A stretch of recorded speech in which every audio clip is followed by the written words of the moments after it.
जा रही है बहू? मम्मी जी मैं आकर बताती हूँ। अरे बताकर तो जा। रमा दौड़ती भागती अपना बैग उठाया और जल्दी से गाड़ी निकालती है। अरे इतने दिनों बाद गाड़ी से? बस मैं आती हूँ कहकर रमा बिना बताए घर से चली जाती है। रमा के घर में रमा, उसके सास, ससुर और पति अमित रहते हैं, जो अक्सर ही अपने काम से घर के बाहर रहते हैं। रमा की एक ही नंद है जो कि बड़ी है और उसकी शादी हो चुकी है। रमा की शादी को 2 साल हो गए हैं। रमा अपने परिवार के साथ बहुत खुश है। उसके सास ससुर अधिक उम्र के हैं। ससुर राकेश जी रिटायर्ड और स्वस्थ हैं, पर सासू माँ सुधा जी को दिल की बीमारी है। 4 घंटे बाद रमा घर लौटी। उसके ससुर उसके साथ थे, जो कि बुरी तरह से घायल थे। माथे पर पट्टी बंधी हुई थी, हाथ में फ्रैक्चर हो गया था। सुधा जी अपने पति की ऐसी हालत देखकर बिल्कुल घबरा गई। अरे आपको ये सब क्या हुआ? कैसे हुआ? कब हुआ? बदहवास वो एक के बाद एक प्रश्न करती जा रही थी। अरे मम्मी जी अब सब ठीक है, आप घबराए नहीं, आप बैठ जाइए, सब बढ़िया है, रमा ने उनको समझाते हुए बोला।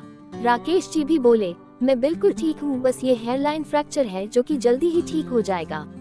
सिर पर थोड़ी गहरी चोट है, कुछ टाँके आए हैं जो कुछ दिनों में कट जाएंगे, राकेश जी ने सुधा जी को बोला।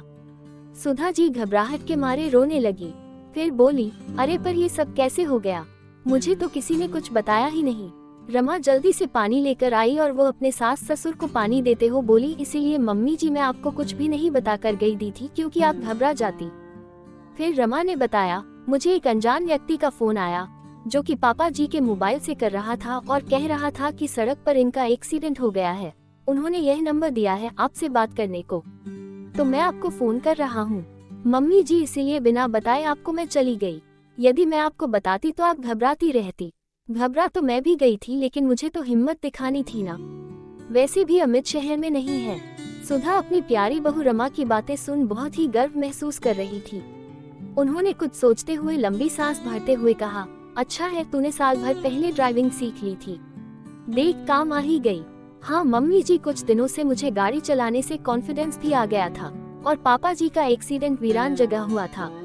वहाँ पर आने जाने के ज्यादा साधन नहीं दिख रहे थे और हाँ अपनी गाड़ी से मैं सही समय पर पहुँच गई। डॉक्टर ने बोला, आप इनको और थोड़ा देर में लाती तो काफी ब्लीडिंग हो जाती।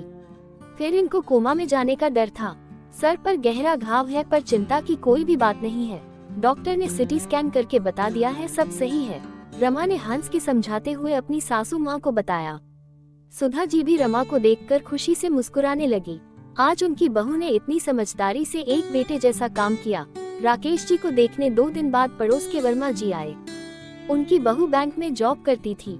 उनको अपनी बहू के इस बात पर बड़ा गर्व था कि मेरे बेटा बहू दोनों ही कमाते हैं, और वो बातों बातों में अपनी बहू की कमाने की तारीफ करते ही रहते और कहीं ना कहीं रमा को नीचा दिखाने की कोशिश करते थे। अमित की बिल्कुल भी इच्छा नहीं थी कि रमा नौकरी करे। पढ़ी लिखी तो थी वह, पर अमित कहता था तुम घर में ही रहो, नौकरी करने के लिए मैं काफी हूँ, तुम मेरे माँ बाप और अपना ध्यान रखो, खुश रहो और जिंदगी का मजा लो, मेरे लिए यही काफी है। रमा को भी नौकरी करने की कोई खास इच्छा नहीं थी। उसे अपनी सीधी सरल जिंदगी पसंद थी, इसलिए उसने भी नौकरी करने की कोई भी जिद नहीं की। वो अपने सास ससुर के साथ मजे से घर में आराम से रहती थी। उस दिन भी वर्मा जी अपनी बहू की तारीफ कर रहे थे। उनकी बातों से अब रमा थोड़ी हट होती थी। ये बात सुधा जी को भी महसूस होने लगी थी, इसलिए सुधा जी बातों ही बातों में उस दिन वर्मा जी को बोली कि मेरी बहू नौकरी नहीं करती है तो क्या हुआ, वैसे तो बहुत ही सुशील, संस्कारी तथा होशियार है, समय के साथ सही निर्णय लेकर हम लोगों का पूरा ध्यान रखती है। आज राकेश जी हम लोग के सामने हैं तो सिर्फ रमा की वजह से है। डॉक्टर ने बताया कि यदि थोड़ी और देर हो जाती तो राकेश जी का बचना मुश्किल था, वो कोमा में भी जा सकते थे। और रमा नौकरी नहीं करती, उसमें उसकी और अमित दोनों की इच्छा है। जरूरी नहीं है कि घर में सभी लोग नौकरी करें। राजेश जी की इतनी अच्छी पेंशन आती है, साथ ही मेरा बेटा भी इतना अच्छी नौकरी में है, गांव में हमारी इतनी प्रॉपर्टी भी है, तो हमें नहीं लगता कि रमा को नौकरी करना जरूरी है। आज सुधा जी की बात सुनकर वर्मा जी अपना सा मुंह लेकर रह गए। सबके सामने सुधा जी के मुंह से अपनी बड़ाई सुन रमा अंदर ही अंदर बहुत ही खुश और गौरवान्वित महसूस कर रही थी। उसे लगा जब मेरे परिवार वाले मुझसे खुश हैं तो मुझे और कुछ नहीं चाहिए। दोस्तों, आज समाज का प्रचलन हो गया है कि जो लोग नौकरी करते हैं लोग उसको ऊंचा दर्जा देते हैं, पर ये मन की इच्छा और पति पत्नी का मिलकर लिया गया फैसला होता है। यदि किसी महिला की इच्छा नहीं है तो नौकरी करना जरूरी भी नहीं।